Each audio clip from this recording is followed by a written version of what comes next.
Donald Trump's brain is made of mush. I really don't know how many times I need to say this before the mainstream media starts to cover it, but it was a good thing that Donald Trump was at the hospital today for at least health purposes, but it was a pretty bad thing for his administration considering what he did after leaving the hospital. The post he made only confirms to us that he is in clear cognitive decline. We are going to get into it all and how it is blowing up Trump's administration, but before we do, if I could quickly ask you to leave a like on this video, and if you haven't already and you enjoy our channel, to hit that subscribe button because it goes a long way in supporting our work. Now, before we get into the insane post that Donald Trump made after his hospital scandal blew up everything, I want to start with some shock coverage from CNN about Donald Trump's visit to the hospital and his many medical ailments. You're going to want to check this out, and surprisingly, Jake Tapper is the one who brought it up. You remember, Jake, it was November of 2019 where he had that surprise visit to Walter Reed. It was not announced. I think it was even on a weekend where all of a sudden he went to Walter Reed, and then again in June. So if you look at the cadence of that, there have been times when it's more than annual. So in that sense, not that surprising. But again, I worked at the White House. I seen that White House medical facility. It's pretty good. If you're going to Walter Reed, it's usually for more extensive testing. So this obviously comes in the context of those photographs that we've seen of his bruised hands, swollen ankles. We've talked about this before, but how concerning are those images? Yeah. Well, the way that I would sort of look at it is that I think they're concerning, which is why questions have been asked, investigations have been performed, and the White House medical team has commented on it.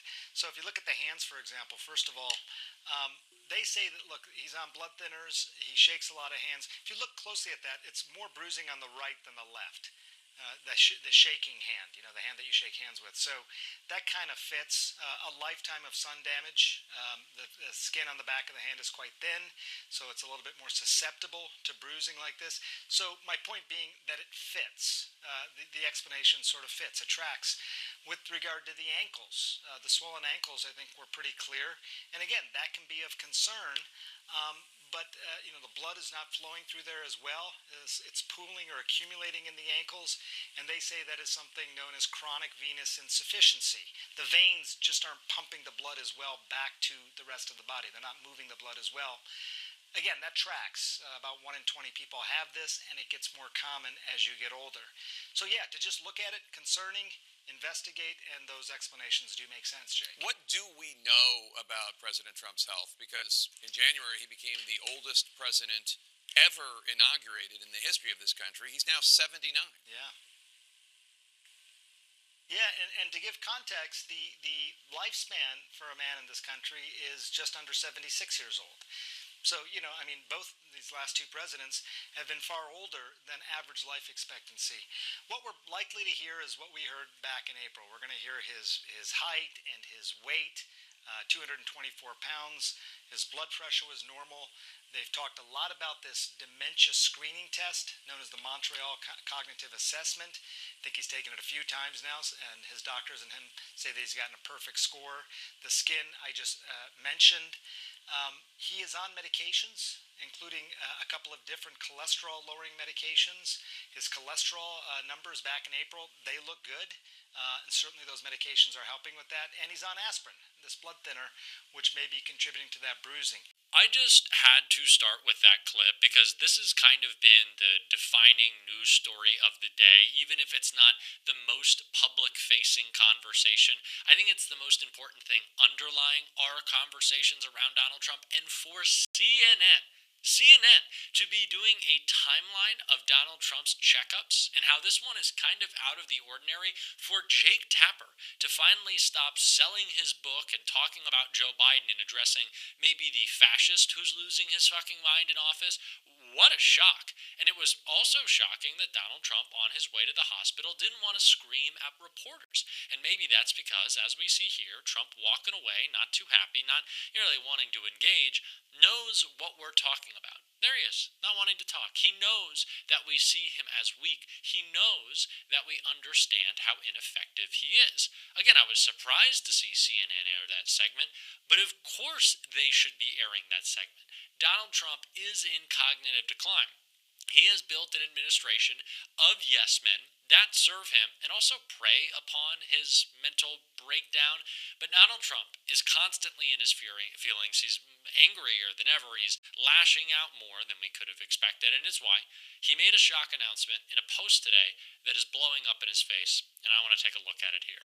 Donald Trump wrote on Truth Social, "It has just been learned that China has taken an extraordinarily aggressive position on trade in sending an extremely hostile letter to the world, stating that they were going to, effective November 1st, 2025, impose large-scale export controls on virtually every product they make, and some not even made by them. This affects all countries without exception, and was obviously a plan devised by them years ago. It is absolutely unheard of in international trade, and a moral disgrace in dealing with other nations. Based on that fact, China has taken this unprecedented position, and speaking only for the USA and not other nations who will similarly threaten, starting November 1st, 2025, or sooner, depending on any further actions or changes taken by China, the United States of America will impose a 100% tariff on China over and above any tariff that they are currently paying." Governor Gavin Newsom hit back at this insane post, writing, "The government is shut down and the stock market is crashing while our president plays games with our economy.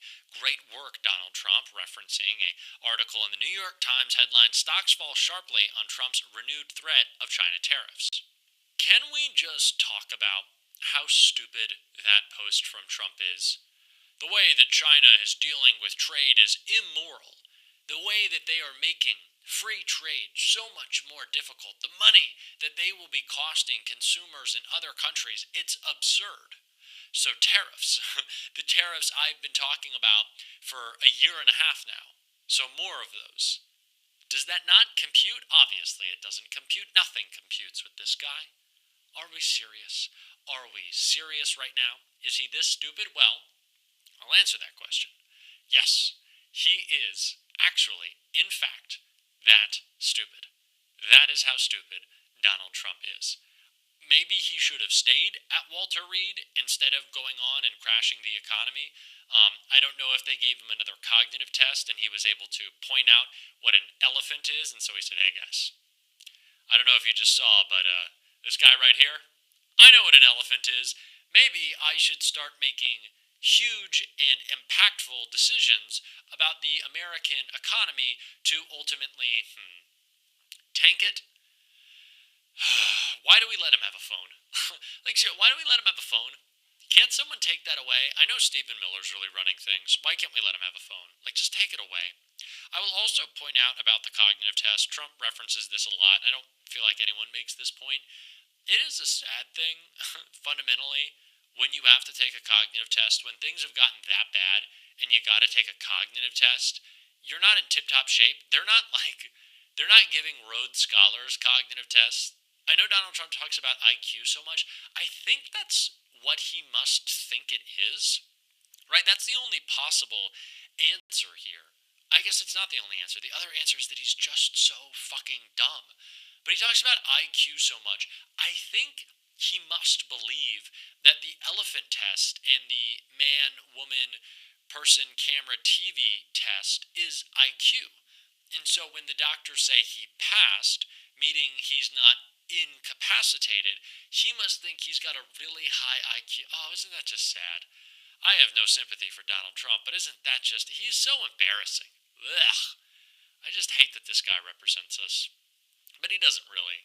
He represents his own idiocy. That is always astounding.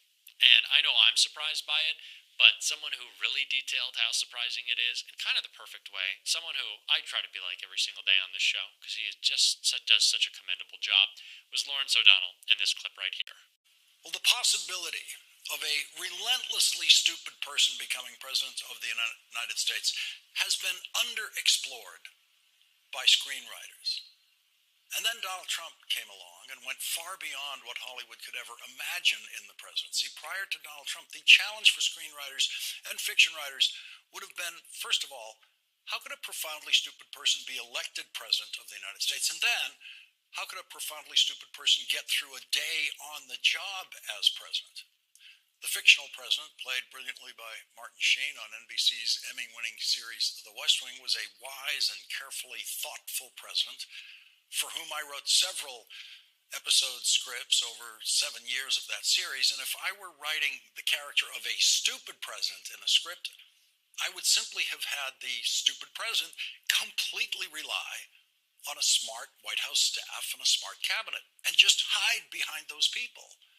And absolutely, and I mean absolutely, never talk to the press, because a stupid president's stupidity would be immediately exposed by the White House press corps. And on that point, I would have been very wrong, because it turns out the stupidest presidency in American history has the stupidest White House press corps in American history, as far as we can tell. And the press corps have become accessories, as they proved again today. No one could have imagined that if we get the stupidest president in history, we would also get the stupidest White House press corps collectively. The public knows much better than the White House press corps that Donald Trump is lying about who pays the tariffs. On this, the American public, much, much smarter than your average White House reporter. A new poll shows 81% of Americans are very concerned or somewhat concerned about the impact of tariffs on their personal finances. And I have absolutely no doubt that 81% of the White House press corps do not know how tariffs work. And not one of those 81% of the public who do know, who are completely correct in their concern, have had any Trump at all, any help at all in comprehending the Trump tariffs from the White House press corps. What would happen? What would happen if Donald Trump turned on a White House press reporter and said, "Why don't you tell me about tariffs?" Donald Trump is truly a historic, unfathomable amount of stupid. It is an amount of stupid unrivaled in the history of stupidity. It makes the stupid people of America proud to know that Donald Trump is representing them, and it makes all of us feel awful. And that's really the only way to put it. And on that note of joy, I don't know what else to say. He's a moron, and he's crashing the economy. We're going to continue to call it out on this show every single day. If you want to support that, because it's pretty depressing at this point, my God.